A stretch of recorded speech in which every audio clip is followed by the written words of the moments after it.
Greetings from Tokyo, my dear friends. This is Daisuke, and I very much hope that this video finds you well and in very good spirits wherever you are in the world.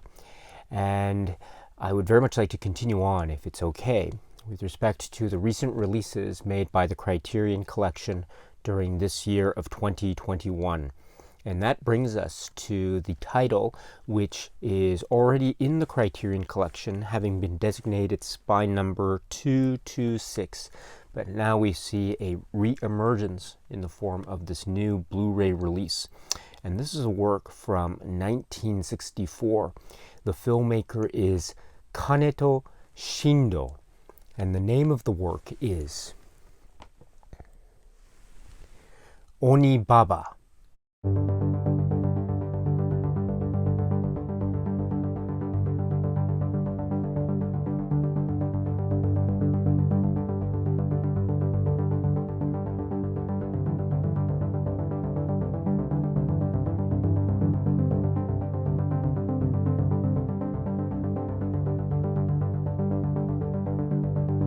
This is the work from 1964 from that great filmmaker and artist from Japan, Kaneto Shindo.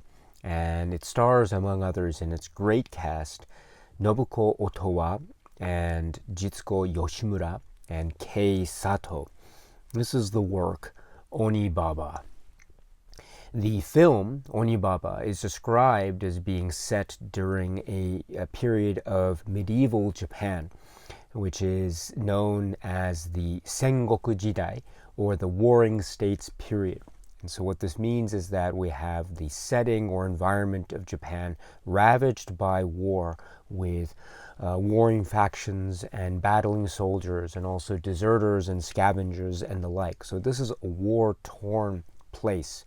In this particular environment, we as viewers are immediately introduced to the central characters. And these central characters are played by Nobuko Otowa and Jitsuko Yoshimura. Now, the Criterion collection booklet, for instance, describes in its English cast listing Nobuko Otowa playing the older woman and Jitsuko Yoshimura playing the younger woman. And I mention this because the film does not, to my knowledge, provide specifically the names of these particular women. It is just, they are unnamed. There are other characters that we do meet who happen to be named. We will get to one very important one momentarily, but these two main characters are not named. So these are the two women that live in this particular hut that finds itself in this space, this incredibly realized space of Suzuki grass, a field of reeded Suzuki grass that is moving and swaying back and forth in the wind. Is an extraordinary set piece. And in this we understand, in almost visceral and immediate visual images, we understand that these women are undergoing somewhat hard times, hardships, but they are doing what they can. And my goodness, what they are doing is quite frightening. It is very vicious. It is also very morally ambiguous, and perhaps not just morally ambiguous, but immoral in many ways. Because what they are doing, we find, is they are killing deserters or scavengers or soldiers that they find along the way, and they're killing them, and they are stripping the bodies of whatever armor or other things or trinkets or the like, weaponry, etc., that they can use to sell in order to get money or other supplies in order to survive. And so this is a film that is a brutal one about survival. And I think this idea of survival and the theme of survival brings with it two very fundamental elements of the cinematic technique and style of this film ONIBABA. And the first of which I would suggest is the way in which this theme of survival thus enables the filmmaker Shindo to use his cinema in order to capture what could be described as the elemental nature of human existence and the human condition. And so a lot of the focus of the style is about the capturing of desires and the capturing of lusts, and also the way in which the film depicts these fundamentally important drives of human nature and human condition and ambition. And so these are elemental things like lust, desire, jealousy, anger, as well as desperation and despair that is brought on by the Sengoku Jidai and the famine and desperate conditions that are wrought with it. Now, this also means that this allows for an examination of such human condition, again, in the form of these main characters, these women. And we see that they are not just desperate, they are not just filled with so much heightened human emotion, but they are also willing to do frightening and terrifying and indeed horrifying, terrible things in order to survive, in order to show or manifest that feeling of the human condition that they are experiencing at that given moment. So in this way, the film is an examination of this sort of elemental components of the human condition, as it were. And so in that way, perhaps it is maybe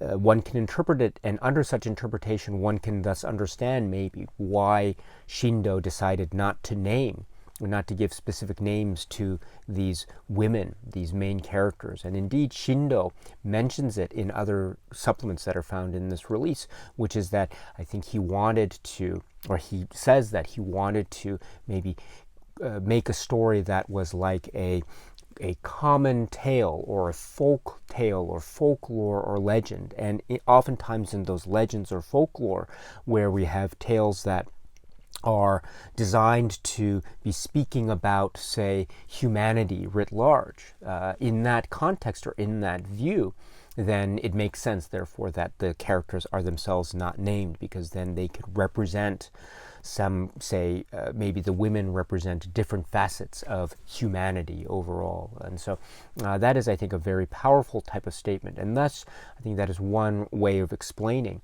or understanding why the women themselves are not named.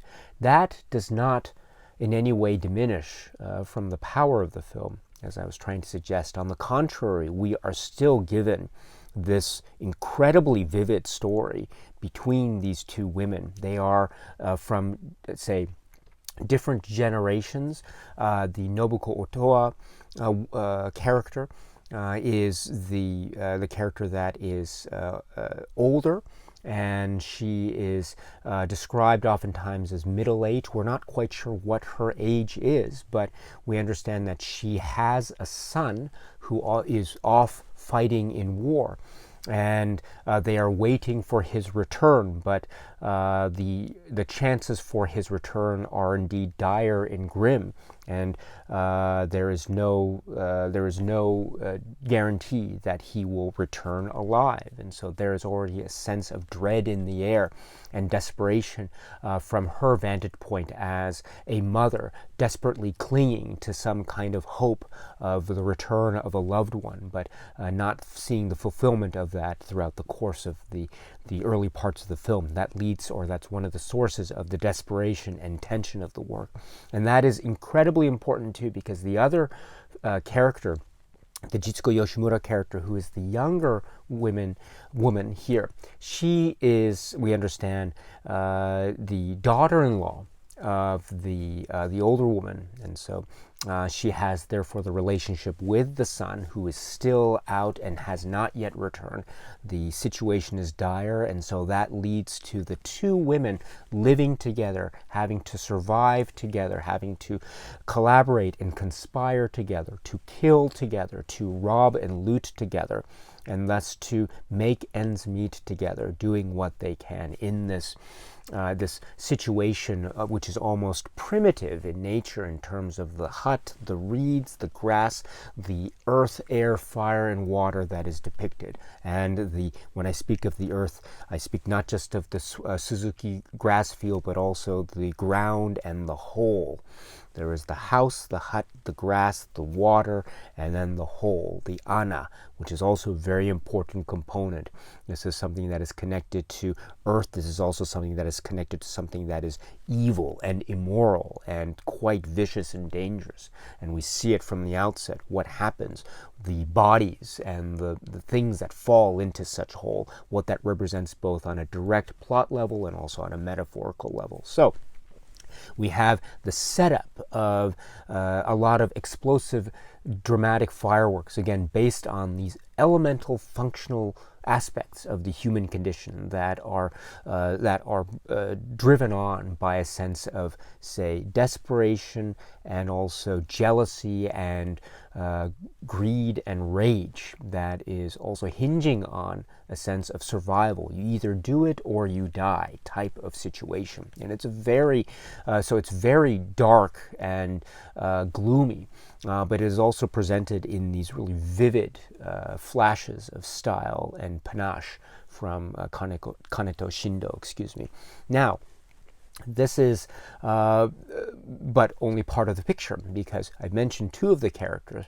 Now there is a third main character that enters the proceedings, and this is the male character who is called Hachi. This is the character portrayed by the actor Kei Sato, and he is described as the neighbor. He is also someone that reminds the two women about their loved one who is still out and missing and presumed perhaps not to be able to return alive. And so Hachi is a reminder of this. Hachi also provides the trio or the triumvirate setting of the piece, and thus is the triangle, the love triangle or the triangle of tension that forms this incredibly diverse and very wonderfully shifty and quite intense dramatic relationship between and among these three characters. So the trio of characters is the core set of relationships that is the fundamental building block of the film Onibaba. And so what we have is the introduction of this character, the sexual feelings and arousal and desire emerge. And what that means too is jealousy also emerges, and also a sense of exclusion and inclusion also emerges. That expression or feeling of sexual fulfillment combined also with a sense of frustration. How this is a reflection not just of carnal human desire, but also the thrust or flow of human movement and development, right? And sexuality. And Kaneto Shindo mentions this in the interview. Sexuality is a very key component of humanity. It's a very key component of expression. It's also a very key component of survival. So now this brings me to what I was referring to earlier, which is the focus of the film being on survival and the desperation of these characters, and how this introduces the element of the visual aesthetic, capturing the elements of the human condition. This is also focusing in on the moral nature of these characters and what it is they are doing and the acts that they are carrying out, in terms of not just the expression of the elemental of the human conditions of these characters, but also the horrifying nature of a lot of the acts that they are seen carrying out. And also that links to the supernatural or horror aspects of the film as a type of, say, divine or supernaturally imposed justice, a type of comeuppance, if you will, in a manner of speaking. That also lends itself in a very creepy and effective way as a type of way of describing this film Onibaba, also in terms of the supernatural or horror elements. But I think that idea or focus on the morality and the fable or folklore tale used in morality tale tellings, I think, is also very important and significant, because what this illuminates, or what this otherwise, I think, enables viewers to recognize, is the idea of what is indeed the horrific and horrible, that is at play, and what are those elements that could be contributing to a description of this work, Onibaba, as a type of horror film. Because it is in many ways a very dramatic film. It is a film about characters and their interactions between and among each other, so it is an intense drama, but it is also a horror film. And I think it can be said to be a horror film not just in terms of the externally the external, the masks themselves, they are by nature external, but the idea of the mask and the image of what this means and what this represents to particular characters, and the overtones of the unknown and the creepy that are involved. So this could be described on the one hand to be film that has external implied horror elements that are very effective indeed, but also the film could be described as a type of horror film because of its focus on the morality of the characters and the horrible things that they are doing. In other words, to put it in another way, what is indeed the horrible and horrific of this film? One could say that it is also what the characters are indeed depicted as doing in terms of the killing and in terms of the looting and robbing and the type of corrupt nature of the soul. And so this is also an important aspect of the elemental human condition. This is also something that can be said to be horrific and horrible, the horror of the genre, and also combined with that the external applied aspects of the visually aesthetic horror and supernatural points of the film that all combine to create this incredible, highly charged work from Kaneto Shindo. This is the work from 1964, ONIBABA. The Criterion Collection has released ONIBABA on this new Blu-ray edition during this year of 2021. It is designated spy number 226, which reminds us that it did emerge, or it is part of the collection already. We found it here on this earlier DVD release of this. Now, based on my own eye, which is not as keen as many other cinema enthusiasts, I admit, but it seems, it looks, and it sounds and feels like the materials that are upon which this particular new Blu-ray release is being made, the materials seem to be the same in terms of the presentation.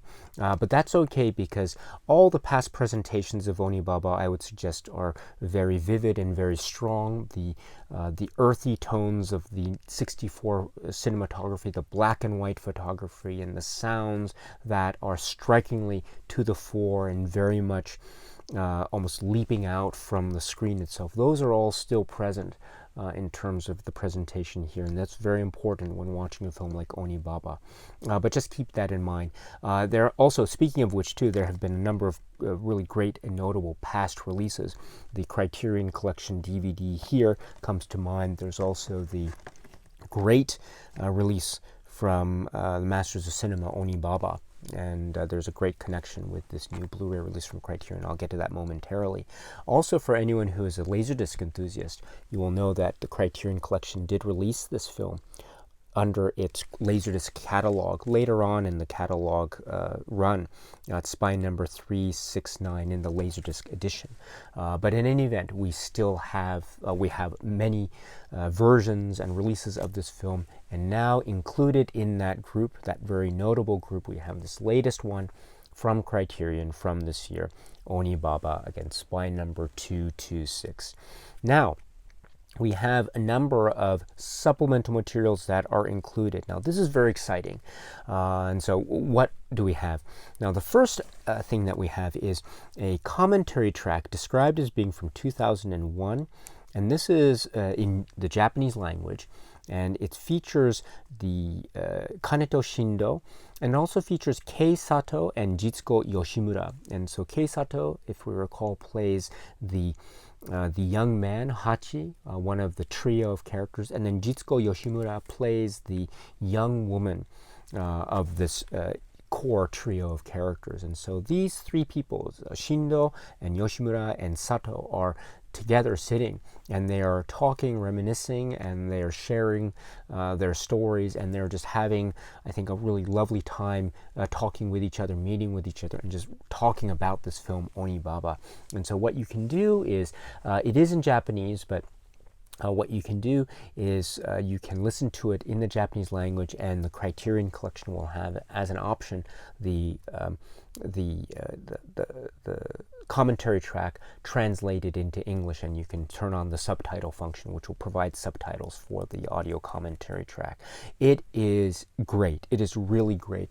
I should point out that this is a great thing because we had the commentary track on a previous non-Criterion release from Masters of Cinema, so it's great to have this now in this new Criterion Blu-ray. We didn't get it in the earlier DVD, by the way, so from Criterion, so it's nice to have it here. Wonderful edition, and it's packed full of great insights and details.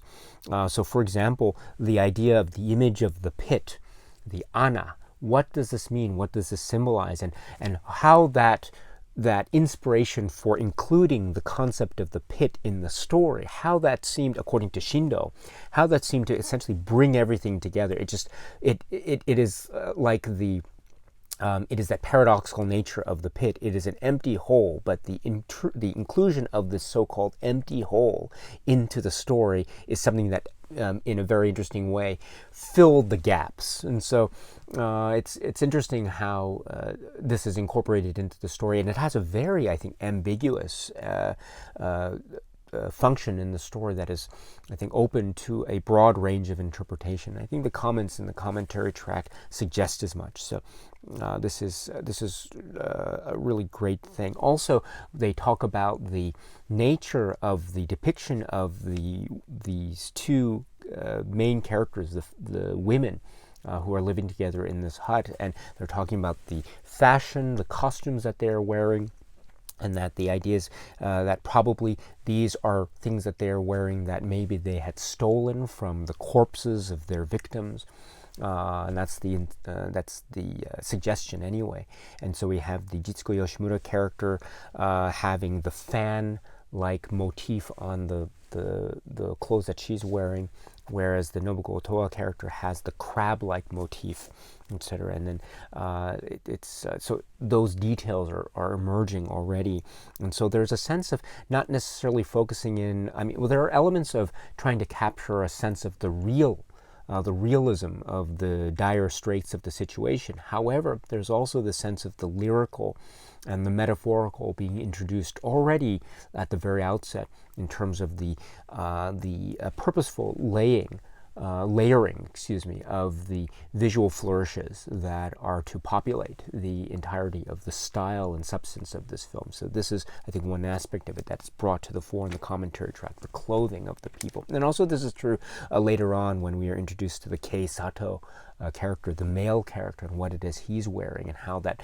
might be something that could be suggestive, something that he stole or he took, looted from corpses or whatever, and it has certain possible religious connotations as well. So that's another interesting way in which maybe you have a subtle way in which this film is connected to religion, and also later on in terms of the use of the mask and a type of connection to not just Japanese religion, but also culture and dance and the No theater. So there are all these connections that are happening that are, again, layering on the metaphorical and the lyrical in a way that's very effective. Also, the focus of Kaneto Shindo's comments here with the actors is also talking about his insistence on trying to capture the primitive nature of the situation.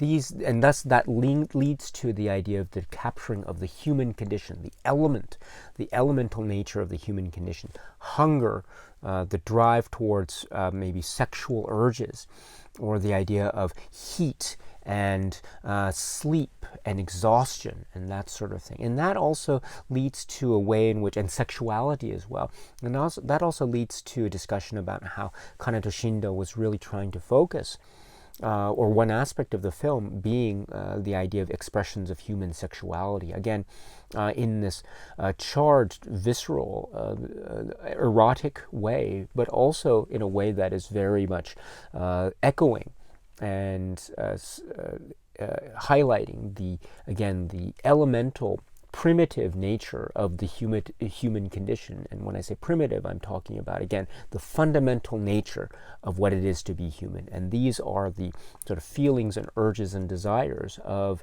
the human condition writ large. And so that is, I think, one aspect that he was trying to capture when he's devoting the cinema time to aspects of the sexual nature of the character. So this is something that is also very much part of the conversation. It's a really great aspect here. And they also talk about how there was maybe no rehearsal process, or they don't recall that it was an intense rehearsal process. They just went to the location. And they also talk about the location, how they constructed this kind of camp hut. And so the cast and crew were essentially camping out in this place, which is in Chiba Prefecture, outside of Tokyo. And so they were in this area, and they were essentially living together for this period of time. And then they woke up, and then they were right there at the location, so they started shooting. And so there was maybe, as they recollect now, maybe there's very little time or no time for rehearsals per se, but that also led to a type of spontaneity and a sort of creative and artistic energy on the location as well. So. And also using the idea of elements of nature that we see. There's a great importance placed on these elements of nature that are depicted, say, in the grass, the tall reeds or Suzuki grass field, the water, the river that is shown, the mud and the soil and the ground and the earth. And these are all elements that are captured within the universe of the film, but there's also things that are overlaid in terms of the post-production. And so there are these aspects, for instance, the idea of the sounds of screaming artists that is part of the soundtrack in a lot of places, or the notion of pigeons, the sounds of pigeons, or the way in which the sounds of pigeons is linked to the soundtrack and then also to what's going on the film itself. And this brings up a really interesting point in the commentary track about the fecundity of pigeons. And it might seem like somewhat a random line of discussion, but actually it has a great deal of significance, and it's revealed in a later conversation with Shindo in a separate interview that's part of the supplements. But the idea of the fecundity of pigeons is brought up here because it's again showing how much of the sexual drive is very important in terms of a core thematic consideration of this work. In other words, the pigeon, according to Shindo, has this very almost hypersexual drive, and if we are reminded of that, then we can see echoes of that type of sexual urge and desire expressed in the three main characters of the film ONIBABA. So that's a really interesting way that the fecundity of pigeons is brought up and its relevance to the film ONIBABA. So that's another example of why this commentary track is wonderful. And also we do get comments from the actors themselves. So Kei Sato talks about his working with Kaneto Shindo, and they talk about moxibustion, and they also talk about what they did after work, and there's a camaraderie between them, and he enjoyed working, and there was a certain intensity of scenes. And they also talk about working with Nobuko Otowa, the great Nobuko Otowa, etc. And this also brings in the discussion from Jitsuko Yoshimura as well, and she was very young at the time, maybe 19 or 20 at the time that she was making this film, and she was already bringing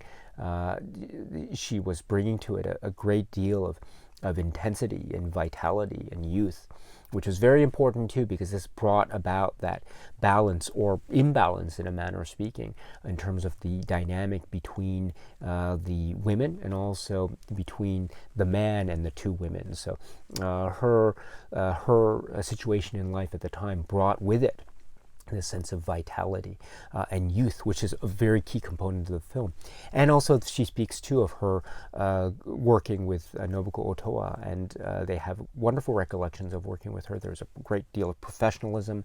There's also this idea, the sense of the look of Nobuko Otowa, that wonderful streak of hair, the white hair, that also gives that element of maybe the heightened not realism, but the heightened drama, or the heightened poetic sense of the visual drive of the film, again, as shown in the aspects, the physical traits of the characters themselves. And so this is, I think, overall a really splendid and heartwarming and very charming and wonderfully illuminating commentary track. So I'm so glad the Criterion Collection was able to include it here as part of the release, this new release from ONIBABA. So this is a great inclusion. So please check out the film with the commentary track if you can.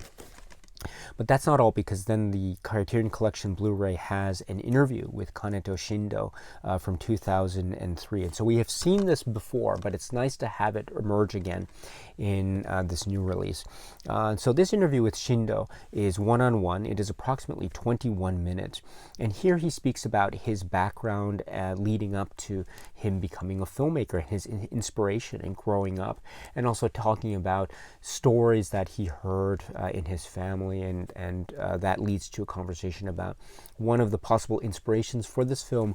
ONIBABA is a type of folklore tale, which is also part of the packaging of the booklet, and I'll get to that momentarily.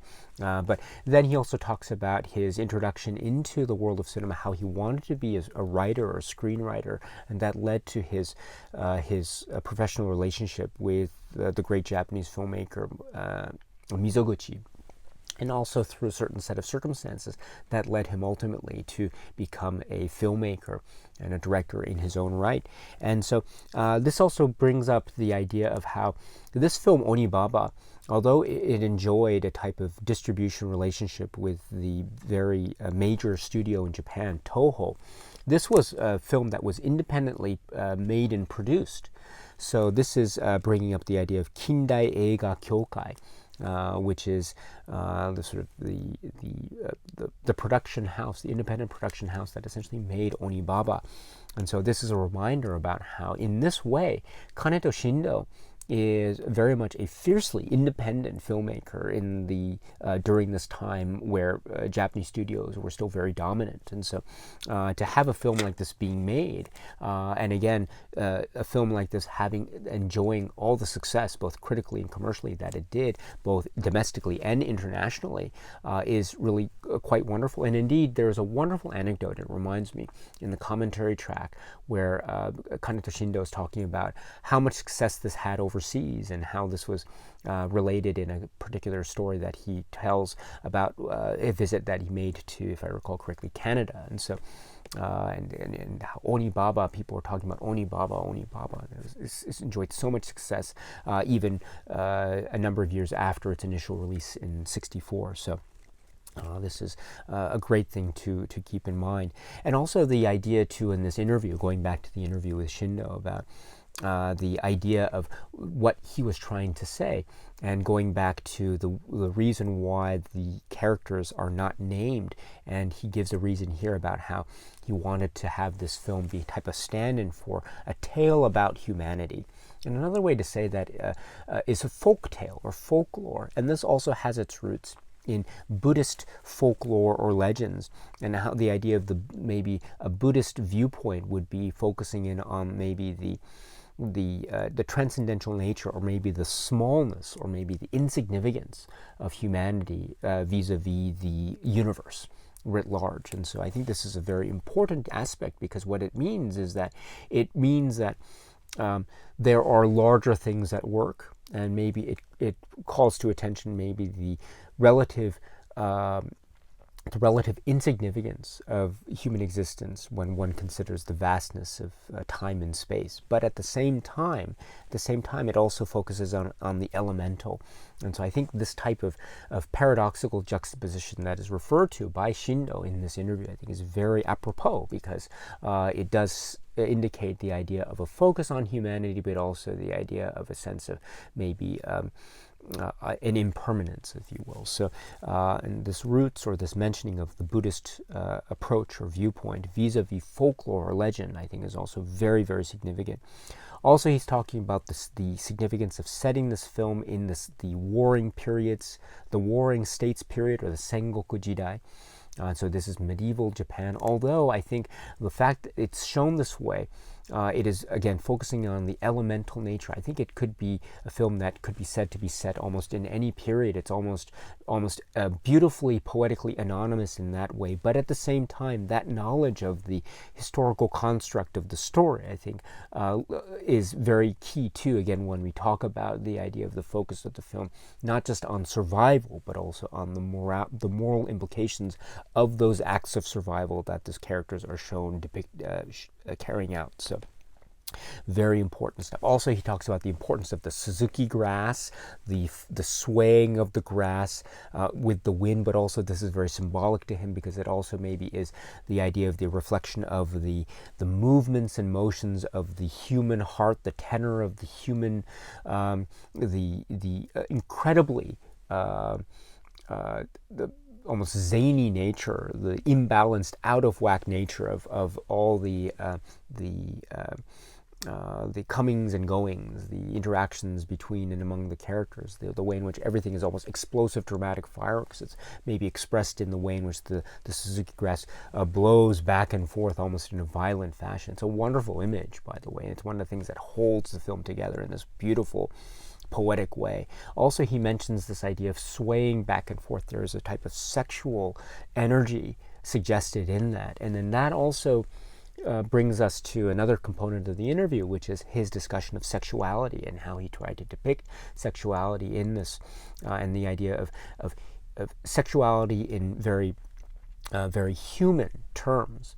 And so that meant having certain scenes involving nudity of the characters, and he acknowledges and admits that maybe sometimes the actors might have been uncomfortable with this, but his intent from an artistic standpoint was again to focus on this idea of the human body, and the idea of these are people, and these are people who are expressing a natural aspect of their lives.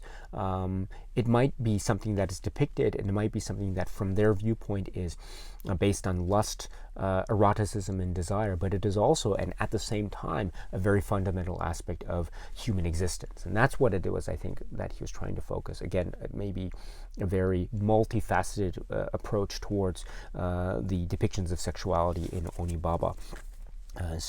And then he also talks too about other things, about the choice of shooting in black and white cinematography, the wide nature of the CinemaScope cinematography, again focusing in on the imposing nature of nature vis-a-vis humanity, and thus going back to the idea of the insignificance of humanity from a manner of speaking in terms of a global universal viewpoint, and that is depicted or captured in the use of the wide CinemaScope that captures the vastness of the space and almost the minuscule nature of the human characters. But at the same time too, we have to remember that the film also allows for these great close-ups, these wonderful focusing in on the human emotional rush and the joys and the pitfalls, if you will. And so the CinemaScope cinematography also allows for that as well. So again, another reflection of the almost the wonderfully poetic, paradoxical nature of what Shindo is, I think, trying to go for here. And he also talks about the great contributions of, say, the music, and here we have certain details that emerge. Hikaru Hayashi, there's a particular moment about the use of a human voice in one of the musical tracks, and here he talks about the contribution of Hideo Kanze, and the idea of the choreography, but also the sounds, and how this is also trying to echo a sense of the primitive and the capturing and focusing in on the primitive nature of a lot of the scenes that Kaneto Shindo is trying to capture here. So wonderful interview, and I'm so glad it's carried over from earlier releases, and so please check it out if you can. Also carried over from past releases is you have what's described now as on-location footage, Super 8 footage. This is black and white and color for them, and it's also divided, I think, into two fundamental components. This is by the actor Kei Sato, and so we understand that Kei Sato, on location, had a Super 8 camera, and he was just shooting this footage where he could, and then it was assembled and put together in this very playful way, like part 1 and part 2 with title cards, etc. So it's really great. Now, there is no sound. But don't let that detract, because it is you focus in on these incredible behind-the-scenes images. Again, cast and crew on location. Maybe there, as I described earlier, we understand that they built a camp house essentially out in this field. And so they were living there, the cast and crew were just living there while the film was being made. And they'd wake up, they'd right there on location, they'd shoot whatever it is they shot during the day, they'd have lunch, they'd have dinner, and then they'd go to sleep, and then they'd wake up and do that again. So this was all very much part of that location. And I think Shindo, in the commentary track and or the interview, mentions this too, about how there was also a sense of this intensity of the crew and cast, how they were maybe living away from home for this certain period of time, and that also lent itself to the air of the intensity of the atmosphere, and in a way that also contributed perhaps to the highly charged drama of the film itself. So that's an interesting point. But here we get that. But far from any type of scenes of intensity between and among the cast and crew. On the contrary, here in the Keisato footage, we have these warm images. There's a moment in particular where we see the Nobuko Otoa in maybe in just wearing ordinary clothes, not her film character costume, and she's just apparently maybe eating or just tending to some maybe chores within the hut or something. And it's a wonderful image, because and also we see her applying makeup, and also this is true of Jitsuko Yoshimura, and also seeing the setup of the crew outside working in the particular location itself. And so this is such a wonderful, purely rendered behind the scenes footage. It is great. It is really great. Once again, there is no sound, but please don't let that bother you in the slightest. These images are so golden and so valuable, and it's wonderful to have them here. So it's great to see it carried over from past releases. And so if you have a chance, please check it out if you can.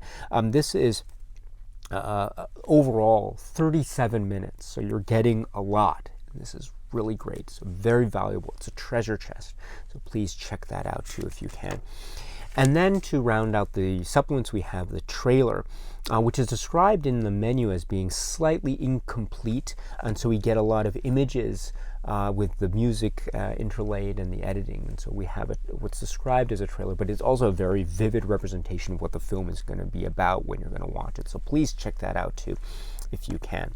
And now we come to the Criterion Blu-ray release itself, and I must come here to the booklet, which is a wonderful, wonderful booklet. It's a staple booklet, and so I love the staple booklet, as some of you may know. It is robust, it is thick, it is also filled with a lot of pictures and illustrations, and it's great. And it also has an essay. And this is an essay by Elena Lazic, which is called Masks and Faces. Another strong, wonderful, brilliantly realized essay in the Criterion collection. Here Elena Lazic speaks about the various themes and conditions and concerns of the film. There are so many wonderful turns of phrase. It's exquisitely written, well written.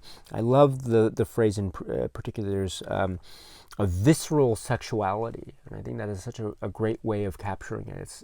This is a film that is about, it's visceral and it is sexual, and it is also very much visual, sensory film that is also touching on themes of horror and supernatural, and also the morality play, the morality tale, as well as a film that is dealing with the substance and elemental nature of the human condition and of cinema itself. So these are touched upon in great ways in the essay Masks and Faces. So please check that out if you can. And also the booklet here includes the English translation of what is given the title, A Mask with Flesh Scared a Wife.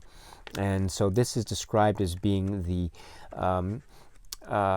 fable that is often described as being one of the inspirations or sources of inspiration for the story ONIBABA, A Mask with Flesh Scared a Wife. And so it is, it's very brief, and so one can read it, I think, quite briskly. But again, there are a number of similarities that one can identify, I think, when reading this particular tale and watching the film ONIBABA, although there are a number of significant differences as well. So this is very interesting to have. So that's great. Also, there is another text which is called Waving Suzuki Fields by Kaneto Shindo. And this alongside with the earlier fable are texts in English that are translated, but it's great to have these as well. And this is words from the writer-director himself about he talks a little bit about the inspiration, about a story that he recalls he heard when he was younger, and also the idea of adapting the story, maybe focusing in on certain ideas of Buddhist philosophy, but also maybe taking away certain aspects of direct religious connotation on the one hand. So this is also an interesting description about the exercise of adaptation, as well as further insight into the inspiration that led Kaneto Shindo to make the film that he did, which is ONIBABA. So it's wonderful to have these included. I should point out that the earlier Criterion release, which is right here, does have its own booklet here. Now the essay the essay in the new Blu-ray edition is a new essay. So and as I say, please check out the new essay when you can. But the earlier Criterion booklet had an essay called Black Sun Rising by Chuck Stevens, which is different. But also you had the two translated texts, the fable and also the text by Shindo from the earlier Criterion DVD release. And so those two writings are carried over, but you have the different essay.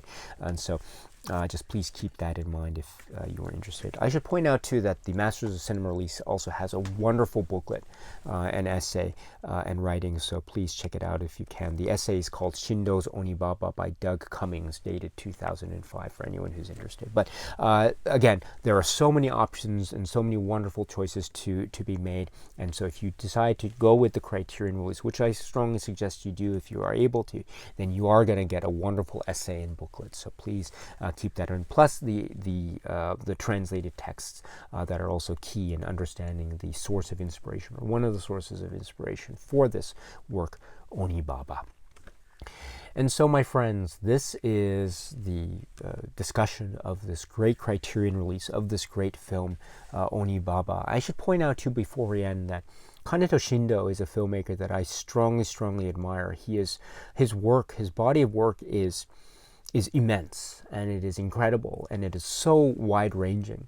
And only a handful of his works, I think, are made available outside of Japan in releases like Criterion. So bravo to the good people at Criterion and Masters of Cinema and elsewhere that are doing their best in trying to release the works of Shindo, including ONIBABA. Of course, one strongly hopes that more films by Shindo can be made available outside of Japan on these robust physical media releases like the ones that we have here. But in the meantime, you are getting one of the incredible, important, and emblematic works from this important, incredible filmmaker from Japan, Kaneto Shindo, in this particular Criterion release, which is of the film ONIBABA. Okay, my friends, so that's it for now. And so until we meet again, please be happy and healthy and well, and please keep on watching a lot of great, great movies. Thank you so much, as always, for your time. I very, very much appreciate it. Stay strong, stay safe, and cheers.